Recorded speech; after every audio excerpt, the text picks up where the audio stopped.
하나님께서 오늘 우리에게 주시는 말씀은 요한복음 13장 1절에서 17절입니다.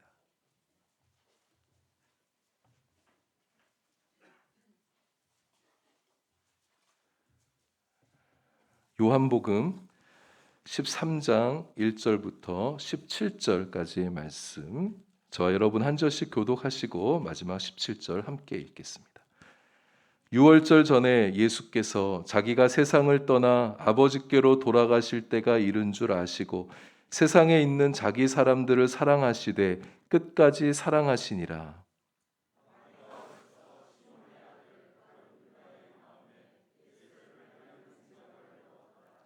저녁 먹는 중 예수는 아버지께서 모든 것을 자기 손에 맡기신 것과 또 자기가 하나님께로부터 오셨다가 하나님께로 돌아가실 것을 아시고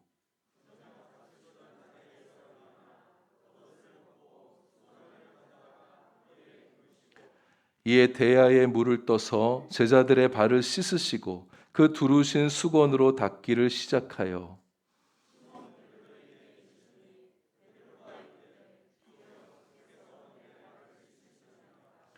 예수께서 대답하여 이르시되 내가 하는 것을 내가 지금은 알지 못하나 이후에는 알리라.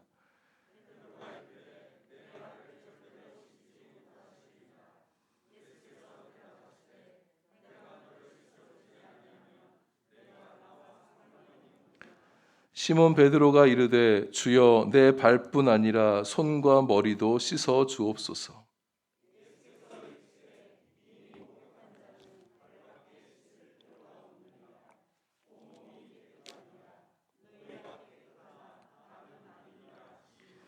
이는 자기를 팔 자가 누구인지 아심이라. 그러므로 다는 깨끗하지 아니하다 하시니라.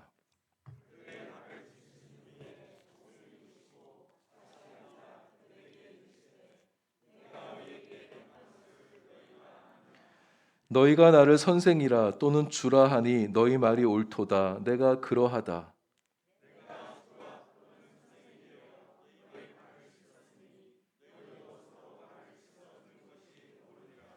내가 너희에게 행한 것 같이 너희도 행하게 하려 하여 본을 보였노라.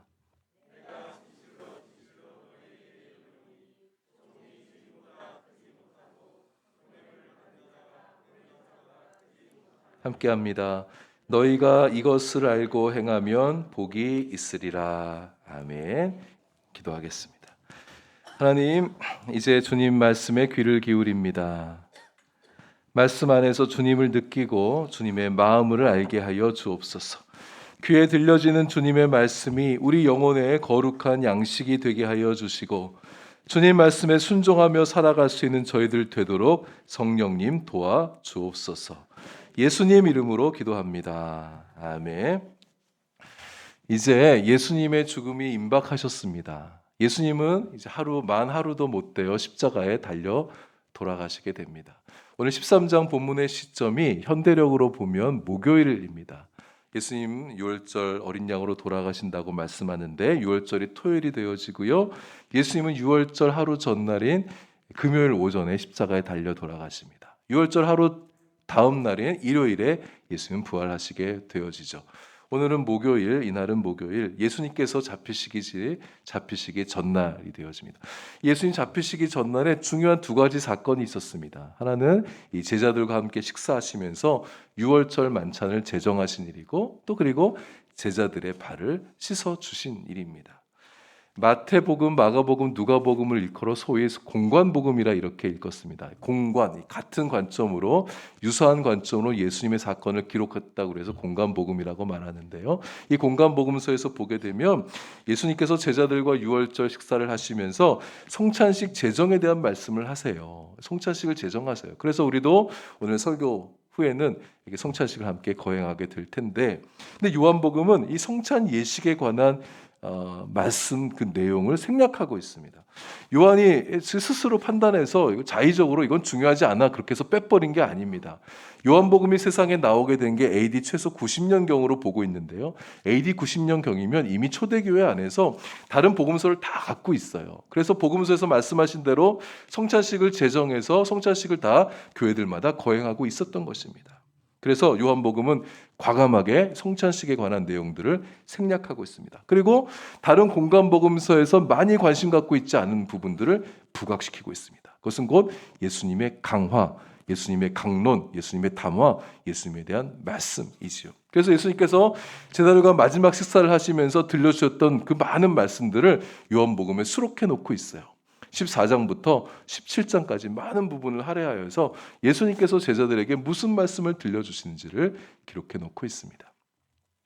예수님께서는 이제 당신의 때가 왔다는 것을 아셨습니다. 인류의 죄를 다 그 한 몸에 끌어안고 십자가에 죽으시고 부활하시는 인류의 역사의 가장 위대한 일을 치르실 때가 된 것입니다. 예수님은 그 일을 마치시고 나면 이제 세상을 떠나가시게 됩니다. 오늘 보면 1절 말씀을 보니 세상을 떠나 아버지께로 돌아가실 때가 이른 줄 아셨다 이렇게 말씀하고 있어요. 여러분 예수님께서 세상에 오시기 전에 어디 계셨었습니까? 하나님 우편에 계셨잖아요. 그러니까 이제 세상에서 그분께서 하실 일들을 다 마치시고 나면 본래 계셨던 아버지 곁으로 주님께서 돌아가시게 되는 거예요. 우리도 언젠가 세상을 떠날 때가 오겠죠. 여러분 우리는 세상을 떠날 때 어디로 가게 되어질까요? 우리 역시 예수님처럼 하나님께로 가게 되어집니다. 하나님께서 아들 예수가 세상에서 공생애를 다 마치시고 돌아오시길 기다리고 계셔요. 예수 그리스도로 말미암아 양자의 영을 받게 된 우리들도 하나님께서 기다리고 계십니다. 사람이 어딘가 갈 곳이 있고 다시 돌아갈 곳이 있다는 것이 얼마나 안심이 되고 든든한 일인지 모릅니다. 하루 종일 열심히 일했어요. 퇴근해요. 근데 갈 데가 없어요. 좋아하는 사람들 만나서 맛있는 밥 먹고 영화 보고 차 마시고 즐거운 시간들을 보냈는데 사람들과 친구들과 헤어지고 나서는 갈 데가 없는 거예요. 얼마나 처참하고 쓸쓸하게 느껴지겠습니까? 일을 마치고 사람들과 헤어지고 돌아갈 곳이 있다는 것은 대단히 감사한 일입니다. 여러분 우리가 이 땅의 삶을 다 살다가 이 세상을 마칠 때가 올 것입니다. 그때 우리는 어디로 돌아갑니까? 우리가 죽은 후에 갈 곳이 있다는 게 얼마나 감사한 일인지 모르겠어요. 그것도 그냥 다른 곳에 가는 게 아니라 하나님께로 돌아간다고 말씀하고 있습니까? 얼마나 감사한 일인지 모르겠어요.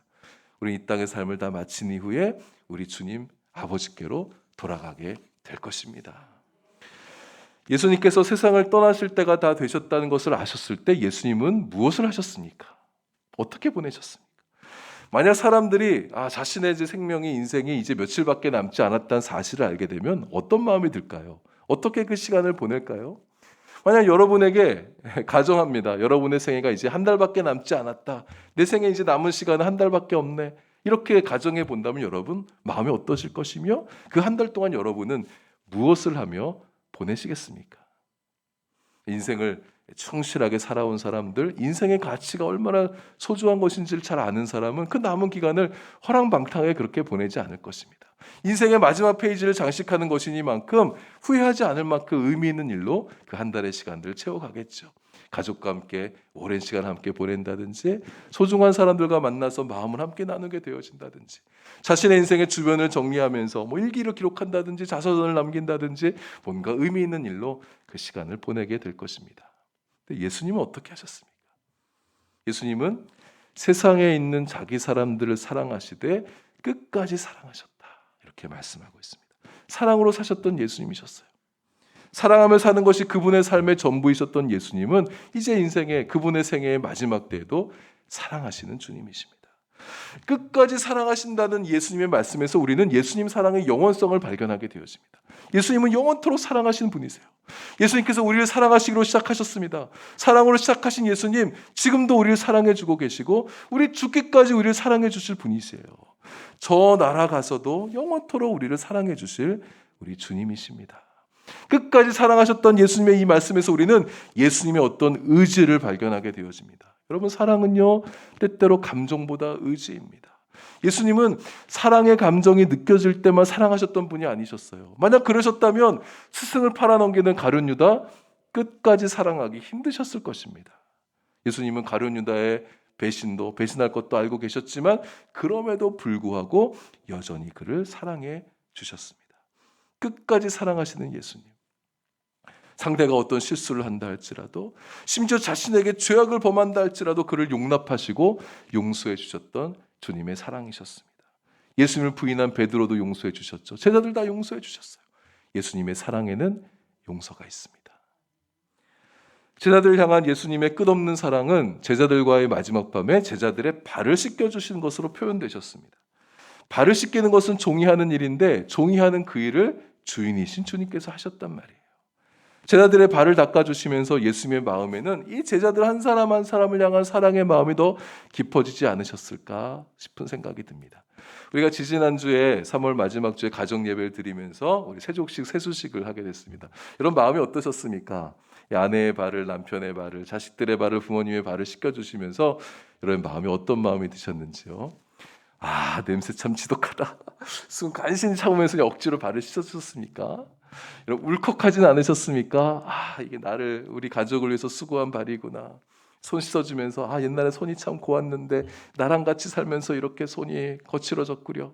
뭐 그런 마음 들지는 않으셨습니까? 더 사랑하는 마음과 귀하게 여기는 마음이 뭐 더럽다 이런 마음 들지 않고 사랑의 마음으로 그렇게 세속식을 하지 않으셨을까 싶어요. 겉옷을 벗고 수건을 가져다가 허리에 두르시고 대야에 물을 담아서 제자들의 발을 하나하나 다 씻겨주시고 수건으로 닦아주셨대요. 그 예수님께 하셨던 이유가 제자들에게 본을 보이기 위해서 하셨다 그렇게 말씀하고도 계시지만 단순히 교훈을 주기 위해서 행하셨던 교육 행위로만은 볼 수가 없습니다.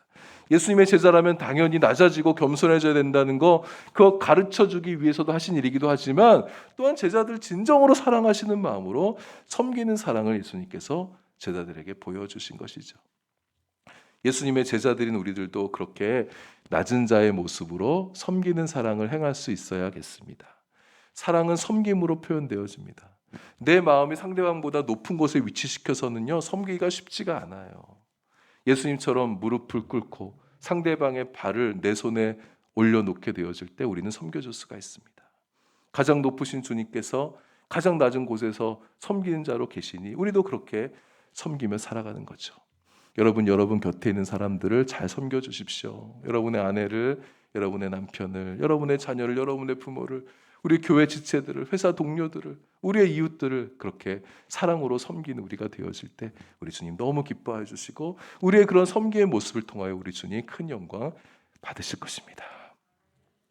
베드로가 당황해하며 거절하죠. 다른 제자들도 물론 다 그랬을 것입니다. 근데 베드로가 더더욱 완강합니다. 주님 왜 내 발을 씻기려 하십니까? 주님 말씀하시죠. 내가 하는 것을 지금 네가 알지 못하나 이후에는 알리라. 예수님께서 제자들을 지금 사랑으로 섬겨주신다는 거 제자들 다 알 것입니다. 그리고 뒤에 또 말씀하셨어요. 이것이 내가 너희가 본을 보이기 위해서 이것을 행한다 말씀하셨으니까 아 이게 무슨 의미구나 그때 알 수 있단 말입니다. 근데 예수님의 이 행동에는 더 깊은 영적인 의미, 비유적인 의미가 있다는 거죠. 7절에 지금은 모르나 이후에는 알게 될 거다. 이유란 예수님께서 십자가에 죽으신 이유를 말하는 것입니다. 예수님께서 죽으시고 부활하신 후에 베드로는 예수님께서 이때 제자들의 발을 씻겨주셨던 의미가 무엇인지를 온전히 깨닫게 될 수 있다는 거예요. 예수님께서 낮은 자의 모습으로 제자들의 발을 씻겨주셨듯이 예수님께서 가장 비천하고 낮은 종의 모습으로 사람들을 위해서 사람들을 섬기기 위해서 십자가에 달려 죽으실 거라는 것을 깨닫게 될 거라는 말씀이에요. 예수님께서 십자가에 죽으신 것은 사람들의 죄를 씻어주시기 위해서 모든 인류의 죄를 씻겨주시기 위해서 그렇게 십자가에 달려 죽으신다는 것을 깨닫게 될 날이 올 거라는 것입니다. 너를 씻어주지 않으면 너와 내가 상관이 없다. 주님께서 그렇게 말씀하시자 베드로가 그러면 제 손도 제 머리도 씻겨주세요. 주님 말씀하시죠. 이미 목욕한 자는 발밖에 씻을 필요가 없다. 발 씻는 것은 일반적인 죄의 회개를 의미하고 목욕한다는 것은 구원을 위한 속죄를 의미한다고 말할 수 있겠죠.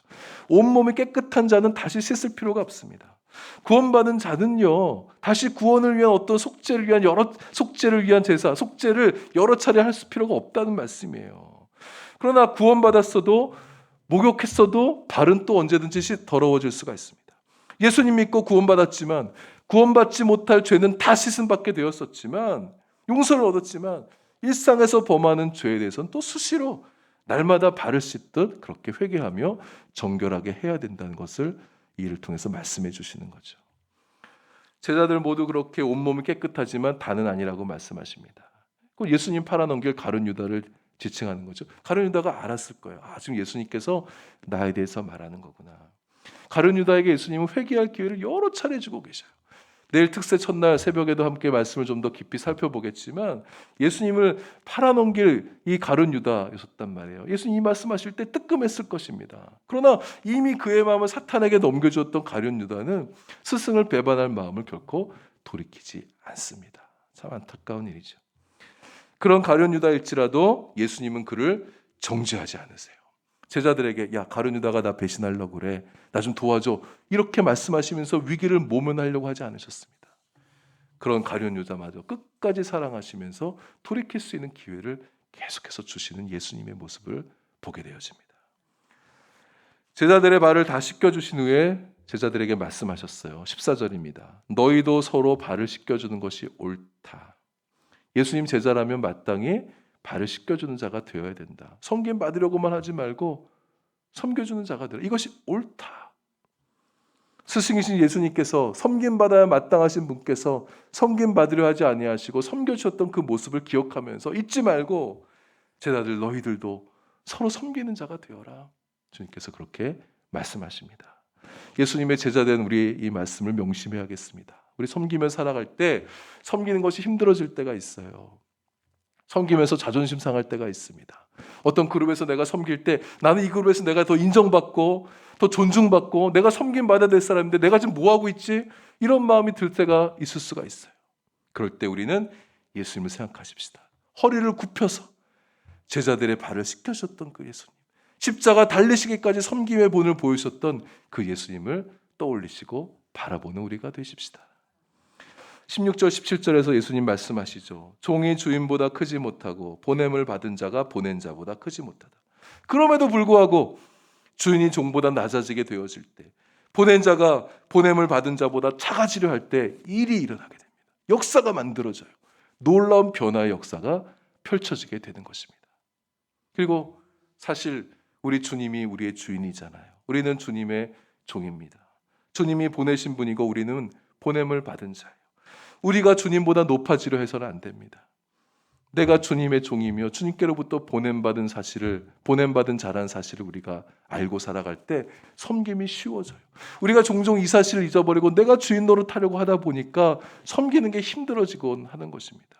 세상에 예수님 드러내라고 우리를 세상에 보내셨는데 섬기며 사랑하며 사셨던 예수님 드러내지 못하고 보냄을 받은 자라는 사실을 잊어버리니까 망각하다 보니까 내가 주님을 드러내며 살아가는 자라는 사실을 잊어버리고 그렇게 살아가게 되곤 하는 것입니다. 그러니 섬기는 것이 어렵게 느껴지죠. 사랑하며 섬기며 사는 삶을 복되다 하셨습니다. 복이 있으리라 말씀하셨어요. 이 말은 예수님께서 섬기며 살아가는 자에게 복을 주시겠다는 말씀입니다. 오늘도 내일도 우리도 주님처럼 그렇게 사랑하며 섬기는 삶을 살아서 주님이 주시는 그런 풍성한 사랑과 은혜를 누리며 살아가는 우리의 삶이 될 수 있으면 좋겠습니다. 여러분 아내를 더 사랑하시고 섬겨주시고 여러분의 남편을 여러분의 자녀들을 사랑으로 섬겨주시고 여러분의 부모님을 우리 교회 지체들을 회사 동료들을 우리 이웃들을 안 믿는 이웃들 전도 대상자를 그렇게 섬기며 사랑하게 되어질 때에 그들을 살리게 되는 거예요. 우리가 사랑으로 섬길 때 우리 자녀들이 살아납니다. 사랑으로 섬길 때 배우자가 살아납니다. 사랑으로 섬길 때 믿지 않은 이웃들이 살아나게 되어지는 거예요. 뿐만 아니라 우리 자신도 우리 스스로도 살아나게 되어져요. 내가 누군가를 사랑하게 되어질 때 우리 스스로도 부요해지고 풍요로워지는 것을 경험하게 되어집니다. 이게 사랑의 역설적인 능력입니다. 사랑에는 그런 힘이 있어요. 내가 누군가를 사랑하며 섬길 때 그 대상도 좋아지지만 섬기며 사랑하게 되어진 나 자신도 그렇게 살리고 나 자신도 부요하게 하고 풍성하게 하는 능력이 되어집니다. 이 풍성한 은혜의 신비를 사랑하며 섬기며 살아가는 자에게 주시는 이 신비를 여러분과 저의 삶에서 누리며 그렇게 기뻐하며 살아가는 우리의 삶이 되실 수 있기를 바랍니다.